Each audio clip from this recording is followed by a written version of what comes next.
In this problem, we will be going over how to find the instantaneous efficiency and the energy efficiency ratio for an air conditioner. So I placed two thermometers, one at the output, which had a reading after 10 minutes of being on of 8.1 degrees Celsius, and one thermometer at the input, which had a reading of 22.9 degrees Celsius. I hooked in an electrical meter to find out what the instantaneous wattage was.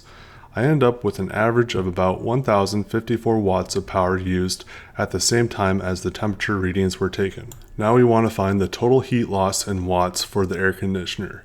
To do so, we will be using the formula C times M times temperature delta. The C is the specific heat for a constant pressure process.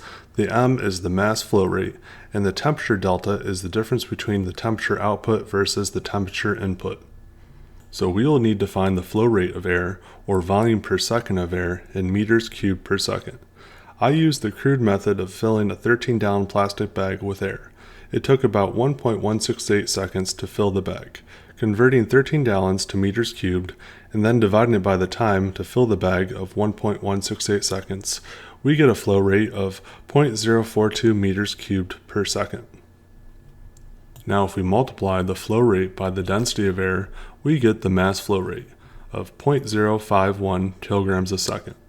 Now we can plug in our mass flow rate, temperature at output, and temperature at input into the heat or Q equation. We can also look up the value for C, or specific heat of air, at a constant pressure. We get a C of air of 1.005 kilojoules per Kelvin per kilogram. This means that every kilogram of air you raise 1 degree Kelvin, it requires 1.005 kilojoules of energy. After plugging in all of our numbers, we get a total Q, or heat removed, of 0.758 kilowatts.